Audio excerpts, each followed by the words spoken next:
L'année 2011 de Formule 1 a très clairement été marquée par la domination de Red Bull Racing, une domination qui a débuté dès la manche d'ouverture à Melbourne en Australie, qui s'est traduite par 18 pole positions sur 19 pour Sebastian Vettel et Mark Webber, et surtout 12 victoires. À Montréal au Canada, la situation n'a pas été très différente, même si Sebastian Vettel a commis une erreur et est parti dans le mur lors de la séance d'essai libre, il a toutefois signé la pole position devant Fernando Alonso, Felipe Massa et Mark Webber. Les McLaren de Jenson Button et Lewis Hamilton s'alignaient elles en 5e et en 7e position sur la grille de départ. Dimanche, le soleil des 2 jours précédents a laissé place à de la pluie sur l'île Saint-Laurent, et du coup, le départ du Grand Prix a été donné derrière la voiture de sécurité. Après 4 tours, la course est lancée pour de bon, Vettel mène donc devant les 2 Ferrari, juste derrière Lewis Hamilton percute Mark Webber dans le premier virage, il se fait ensuite dépasser par les Mercedes et par son équipier Jenson Button. Le début de course est très compliqué pour Button, étonnamment peu à l'aise dans ces conditions glissantes, on se souvient évidemment de ses exploits comme en Hongrie en 2006 ou en Australie en 2010, 2 courses qu'il a remportées dans des conditions similaires. Par contre, autant vous dire que sur le début de course au Canada, c'est pas ça du tout. Alors que la piste continue de s'assécher, les McLaren sont en grande difficulté, loin derrière le top 3 et même derrière les 2 Mercedes. Hamilton étant parti au large, et bien Button se retrouve devant lui, mais ça c'était jusqu'au 8e tour. Les 2 équipiers commettent l'erreur absolument interdite en Formule 1 puisqu'ils se percutent. Hamilton tape le mur et doit abandonner, Button lui doit rentrer au stand, et il se retrouve en pneu intermédiaire certes, mais surtout dans les dernières positions. Après une période sous voiture de sécurité, la course se reprend, et Button, lui, il s'attelle évidemment à remonter le peloton, il pointe au 9e rang, derrière les 2 Renault au 19e tour. Devant, écoutez, Vettel mène toujours, mais ça c'est pareil, depuis le début de la saison, il n'y a pas de quelque chose de particulièrement surprenant là-dedans. Et c'est dans les tours suivants que le Grand Prix du Canada va passer de course plutôt animée à Grand Prix de légende, puisque la pluie va commencer à tomber de manière absolument incroyable, la direction de course va être obligée de déployer la voiture de sécurité avant finalement de décider de stopper la course au drapeau rouge au 25e des 70 tours de l'épreuve. Et là,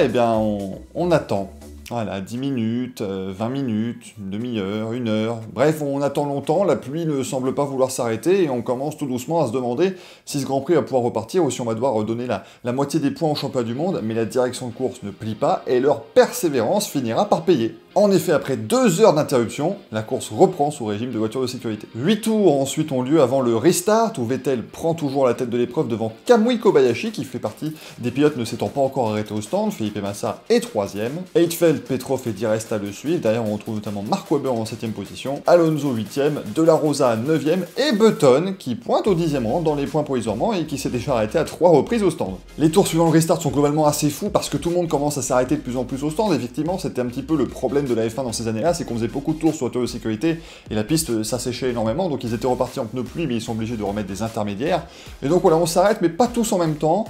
Bon, sauf chez Ferrari, où Alonso doit attendre de très nombreuses secondes le temps qu'on change les pneus de Felipe Massa devant lui, mais de toute façon chez Ferrari ils n'auront pas à s'en soucier beaucoup plus longtemps, puisque dès la sortie des stands, Jenson Button percute Fernando Alonso qui tape le mur et qui doit abandonner. Abandon pour l'Espagnol, arrêt au stand de nouveau pour le Britannique qui repart 21e et surtout dernier de l'épreuve, sous voiture de sécurité. La course reprend ensuite, Vettel est toujours en tête devant un excellent Kobayashi qui commence à entrevoir un superbe résultat. Malheureusement pour lui, la piste continue de s'assécher et on va commencer à passer les pneus slick, donc forcément les différences des voitures vont un petit peu plus se faire ressentir, et donc Kobayashi va un petit peu glisser au classement. Et là où forcément donc, la performance des voitures commence à influer les performances des pilotes,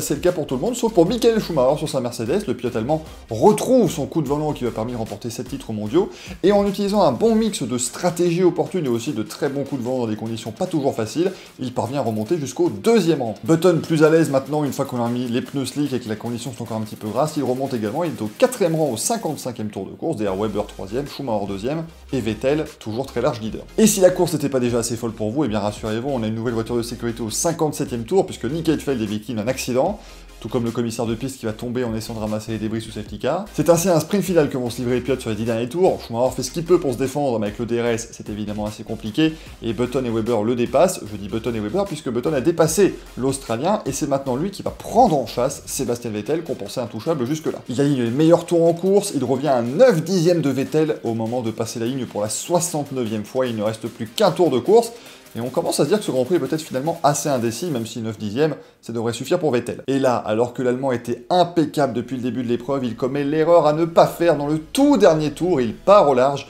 et Jenson Button prend la tête de l'épreuve, il ne la lâchera plus, et il va remporter le Grand Prix du Canada 2011, en n'ayant mené qu'un seul tour, et aussi en ayant fait 6 arrêts au stand, ce qui est un record en Formule 1. Le vainqueur a franchi la ligne d'arrivée 4 heures et 4 minutes après le départ de la course, faisant du Grand Prix du Canada 2011 la plus longue épreuve de l'histoire du championnat du monde de Formule 1, Et peu de temps après, eh bien, on a décidé de mettre en place une nouvelle règle qui limite le temps des événements de Grand Prix à 4 heures maximum, règle qui va d'ailleurs faire passer ce nombre à 3 heures à partir de 2021. Cela prend en compte évidemment les possibilités d'avoir des drapeaux rouges. Le temps de course effectif sous safety car et sous drapeau vert, lui, doit rester de 2 heures maximum. Si la domination Red Bull a continué jusqu'à la fin de la saison 2011, Sébastien Vettel remportant son deuxième titre pilote consécutif et l'équipe un deuxième titre constructeur, Jenson Button est parvenu à faire plier l'Allemand dans un des Grands Prix les plus fous de l'histoire de la Formule 1. Voilà, c'est tout pour cette vidéo, j'espère qu'elle vous a plu. Si c'est le cas, n'hésitez pas à mettre un petit pouce vers le haut, évidemment, à me donner vos commentaires, qu'est-ce que vous avez ressenti devant ce Grand Prix du Canada 2011, et si vous ne l'avez pas regardé, est-ce que ça vous a donné envie de le découvrir un petit peu ce récit que je vous en ai fait, n'hésitez pas à vous abonner évidemment à la chaîne